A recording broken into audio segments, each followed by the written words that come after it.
ਨਾਮ ਗੁਲਸ਼ਨ ਹੈ। 5 ਬੱਚੇ ਨੇ ਤੇ ਮੀਆਂ ਮੇਰਾ ਬਾਗ ਚੋਂ ਤੋੜ ਕੇ ਤੇ ਅਮਰੂਦ ਡੱਲਾਂ ਭਰਦਾ ਹੈ। ਬਾਕੀ ਬੱਚੇ 3 ਸਕੂਲ ਗਏ ਨੇ, 2 ਮੇਰੇ ਕੋਲ ਨੇ। ਮੇਰੇ ਮੀਆਂ 400-500 ਦਿਹਾੜੀ ਮਿਲਦੀ ਹੈ ਤੇ ਉਹਦੇ ਨਾਲ ਅਸੀਂ ਖਰਚਾ ਚਲਾਉਂਦੇ ਆ, ਘਰ ਦਾ ਰਾਸ਼ਨ ਚਲਾਉਂਦੇ ਆ। ਸਾਡੇ ਜੋਗੇ ਨਹੀਂ ਹੈ ਕਿ ਗੈਸ ਲਵਾਈਏ ਜਾਂ ਗੈਸ ਸਿਲੰਡਰ ਵੀ ਨਹੀਂ ਬਾਲ ਸਕਦੇ, ਕੋਈ ਮੁੱਲ ਨਹੀਂ ਲੈ ਸਕਦੇ ਤੇ ਅਸੀਂ ਗੁਜ਼ਾਰਾ ਕਰਨੇ ਇਸੇ 'ਚ ਹੀ। ਅਸੀਂ ਕਿਰਾਏ ਤੇ ਰਹਿੰਦੇ ਆ ਤੇ ਜੰਗਲਾਂ 'ਚ ਜਾ ਕੇ ਬਾਲਣ ਲਿਆ ਕੇ ਉਹ ਬਾਲਨੇ ਆ, ਗਿੱਲੀਆਂ ਝੰਬੜਾ ਸਿਰਫ ਭਾਈ ਸਾਨੂੰ ਰਾਸ਼ਨ ਮਿਲਿਆ, ਇੰਨੀ ਖੁਸ਼ੀ ਹੋਈ ਏ। ਅੱਜ ਤੋਂ ਬਾਅਦ ਸਾਨੂੰ ਕਦੀ ਇਸ ਤਰ੍ਹਾਂ ਦਾ ਰਾਸ਼ਨ ਨਹੀਂ ਮਿਲਿਆ। 5 ਕਿਲੋ ਆਟਾ ਮਿਲਿਆ ਤੇ ਪੂਰਾ ਰਾਸ਼ਨ ਮਿਲਿਆ ਰੋਜ਼ਿਆਂ ਦਾ। ਬੜੀ ਖੁਸ਼ੀ ਹੋਈ ਇਸ ਤਰ੍ਹਾਂ ਨਾਲ ਅਸੀਂ ਪੂਰੇ ਮਹੀਨੇ ਦਾ ਰਾਸ਼ਨ ਦਿੱਤਾ ਹੈ। ਰੋਜ਼ੇ ਵੀ ਰੱਖਾਂਗੇ, ਰੋਜ਼ੇ ਖੋਲ੍ਹਣੇ ਆ। ਬੜੀ ਖੁਸ਼ੀ ਹੋਈ ਸਾਨੂੰ, ਮਿਹਰਬਾਨੀ। ਜਿਨ੍ਹਾਂ ਨੇ ਵੀ ਭੇਜਿਆ ਅੱਲਾਹ ਪਾਕ ਉਹਨਾਂ ਨੂੰ ਜ਼ਿੰਦਗੀ ਦੇ, ਸੁੱਖ ਦੇ, ਸਕੂਨ ਦੇ। ਉਹਨਾਂ ਦੇ ਬੱਚੇ ਜਿਨ੍ਹਾਂ ਦੇ ਅੰਮੀ ਅੱਬੂ ਜੀ ਜਿਨ੍ਹਾਂ ਸਾਨੂੰ ਰਾਸ਼ਨ ਭੇਜਿਆ, ਅੱਲਾਹ ਪਾਕ ਉਹਨਾਂ ਦੀ ਲੰਮੀ ਜ਼ਿੰਦਗੀ ਕਰੇ।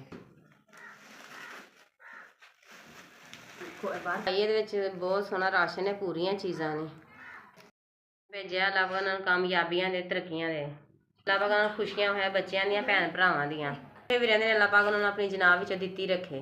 ਬੜੇ ਗਰੀਬਾਂ ਦੇ ਕੰਮ ਕਰਦੇ ਨੇ ਤੇ ਹੋਰ ਕਰਨ, ਗਰੀਬਾਂ ਦੀਆਂ ਦੁਆਵਾਂ ਲੈਣ, ਜਿਉਂਦੇ ਰਹਿਣ, ਖੁਸ਼ ਰਹਿਣ।